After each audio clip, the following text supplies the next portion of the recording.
Of all the superhero teams, the Fantastic Four always kind of got the short end of the stick.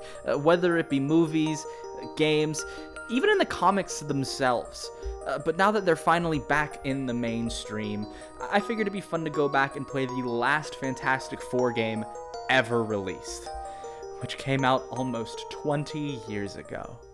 Fantastic Four: Rise of the Silver Surfer was a movie tie-in based on the movie of the same name. Shocking. And it was released on oh so very many consoles, but today I'm going to be looking at the 360 release because I have respect for myself. What the fuck is this? Upon starting the game, you'll see two difficulty options, normal and fantastic. Say that again? Now, normal I understand, but how does fantastic describe a difficulty? Wouldn't I always want the game to be fantastic? Oh, also, spoilers, it's not. Anyway, you start the game and get dumped into the iconic start of the movie. What? I hope you read that loading screen, because all you get from these cutscenes are terrible CGI, bad voice acting, and terrible writing. Step aside, Sparky! In this scroll layer level, you get tutorialized. Each member of the team has their own powers, which use up their cosmic meter. The abilities are good for both inside combat and out. Sue can make shields, throw discs, and go invisible. Human Torch can fly, do a flamethrower, throw fireballs, and make flame armor like he's playing Diablo. Mr. Fantastic can stretch to punch, grab, evade, and his best superpower, grenades. Here's the thing, he can charge, ground pound, as well as create armor and damage boosts. Now, like I said, some of these are purely combat moves. Invisible Woman's discs, the thing's charge, are great examples of this. But others, like the Human Torch's flying and, surprisingly, Mr. Fantastic's stretchy punch. There are also team-up abilities, which are really just powerful AoE attacks that you have to run to another member of the team to even use. Not all that useful. Running through the scroll layer, you'll easily start to see which powers are the best at taking down enemies and start to spam them, then go back to basic punching when your meter runs out, and then as soon as it's back to full, start spamming again. The whole gameplay style may even seem familiar to you, as it's kind of similar to the Marvel Ultimate Alliance games and the X-Men Legends games, except those had the added benefit and excitement of selecting your team members from a larger roster. Here, not so much. Oh, there's so many options, I don't know who to pick. They do try and break up the monotony in other ways, though. Each level is broken into sections. For example, here's a flying section. After each of these, you're given the ability to upgrade your characters with points that you gain from breaking boxes in the environment.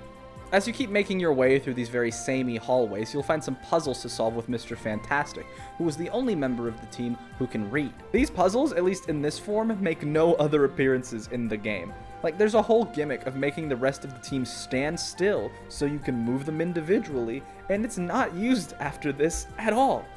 If you even remember to use it here. But finally, you'll make your way to the final boss of this level, the Super Scroll. And literally, as I am writing this script and rewatching this footage, I am realizing that the power fusion thing at the end of the movie was a Super Scroll reference. Am I stupid, or did any of you realize that too? Anyway, throw a fireball at him and he's dead. You know, at least by bringing in the scrolls, there's some enemy variety. I was genuinely worried we were going to be playing through this entire game and just fighting little guys that look like the Silver Surfer. The next level is Reed and Sue's wedding. It's marrying time! But oh no! It's the Silver Surfer and his silver blob army! I guess I spoke too soon earlier. It's more of the same here. Fireball, punch, flying level. Jesus Christ, how fast is that train going? Putting all of my upgrade points back into Fireball. Upgrades, people, upgrades! And finally, a boss fight. This time, it's a spaceship that you defeat by using all 4 members' abilities equally. I'm just kidding, I spammed Fireball again. I mean, why would I bother trying anything else? What do you want me to do, upgrade Mr. Fantastic? Not with him looking at me like that. Please, stop. Oh, they also acknowledge the whole power switching thing. That's it, though. It's never mentioned again. And then you have to go find a missing scientist who should be able to help you figure all this out. Where's that scientist, by the way? And that would be where, General? Up. Excuse me, sir? Did you say up? Roll the Tim Curry clip. Space! Here we explore an old abandoned Soviet space station looking for, holy shit, was that a fucking monkey?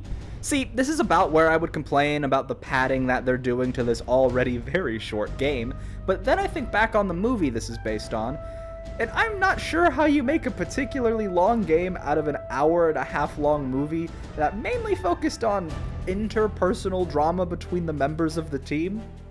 Oh, and also this. So sure, let's go fight Red Ghost and his Super Apes. Why not? Although, sadly, it is more of the same repetitive gameplay, but instead of breaking it up with a flying section, we get a solo Mr. Fantastic section.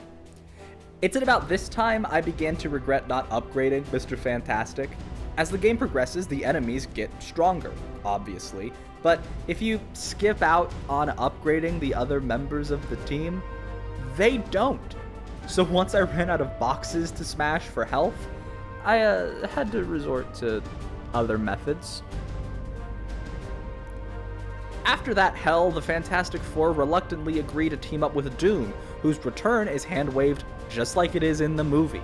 So, points for accuracy there, I guess. Moi? There's no boss fight here in this level, as you simply rush to escape the space station, but not before trying to save the Red Ghost. Come with us, Ivan. And abandon my research and my children! Never! He's made his choice, Sue. That was a pitiful attempt, guys. Are you sure you're superheroes? And now we're in the Himalayas. Look, I know I just said I understood them having to pad out the game, but like, we've had one level and maybe 2 cutscenes that even remotely reference what's actually happening in the movie. Did you know they go to London in the movie? They stop the London Eye from, like, collapsing. Why is that not a level? Why are we on a mountain? Getting back on track, though, this level is a bit more puzzle-focused, more than the rest of the game, anyway, featuring these light beam puzzles. These will certainly not be a problem later. Anyway, the team is here to finally chase down the signal of the Herald of Galactus. Can you figure out who the boss of this level is? Wrong! It's fucking Terrax. 2 heralds for the price of 1. What a treat this game is. Also, he has a bunch of rock guys. These rock guys hate other rock guys, which means that this solo section is dedicated to our old pal Ben Grimm. And it's over. Yeah, they just kind of throw you in an arena, and that's it. It's just a little fight. The disrespect. And now we get to fight this dark side looking motherfucker with the power of light puzzles. You have to move and rotate tons of these pillars while minions continually spawn. They also have the ability to block the light and rotate the pillars, making this not a test of puzzle solving, but instead a test of your patience. And after far too long, he goes down, and we're back on track with the plot. Remember the iconic scene where the Fantastic Four and Doom capture the Silver Surfer? It's a cutscene. Like, why wasn't there some sort of an attempt at a level here? Even just like a little flying chase with the Human Torch or something. Anything. Mine. What the fuck, dude? Well, now that we have the Silver Surfer, we move to the military base level, where the team decides to do an interrogation. He will come. Good talk. Luckily, nothing bad's gonna happen now. Uh-oh. Where's Doom? Now you have to fight through the military base, which is suffering a power surge, which I guess means all the robots there want to kill you now. It's pretty standard fare here. Not even really any puzzles this time, just running around, punching robots, and pushing buttons. That is, of course, until we hit a snag. See, we need to turn on the power to get to the next area, but only Sue has enough points to buy all the doors to get there. So, we arrive at the final solo section of the game. Shockingly, the Invisible Woman section is a stealth level. Sadly, this is not a stealth game, which means that this plays terribly, and I ended up giving up on stealth almost immediately. Luckily, when I saw her go into the section alone, I knew to immediately spend all of my upgrade points on her before the level started, which made it pretty easy to just run through and throw discs at everything until they die. Sue goes and turns the power back on, which has the unexpected side effect of unleashing discount Metal Gear. After a quick fireball spam, though, we continue on, hitting some more buttons, bashing some more robots, until we find out that the military already knew about the scrolls. Yeah, I'm not sure what that means or what plot relevance that has at all, but okay. And now we have to fight another discount Metal Gear. Well, actually, there's another Metal Gear, too. Sons of Liberty. After escaping the facility, we find out Dr. Doom is actually Birdley from Deltarune. Goodbye, Susan. Now we have to go stop Doom from stopping Galactus? But how are we gonna get there? It's the new 2005 Dodge Fantasticar! Oh, and we give him a ride, I guess. You chase Doom down through the streets of Shanghai before finally hitting the final boss fight. This fight consists of shooting Doom off of his new silver surfboard with a very convenient laser that he built, and then beating the shit out of him. Like, seriously, once he hits the ground, the whole team just pounces on him. He's got a few moves, like shooting green balls and shooting green waves, but it really is no match for my fireball. Doom falls into the Earth's core, I think, and the Silver Surfer goes to stop Galactus, which we do not see at all.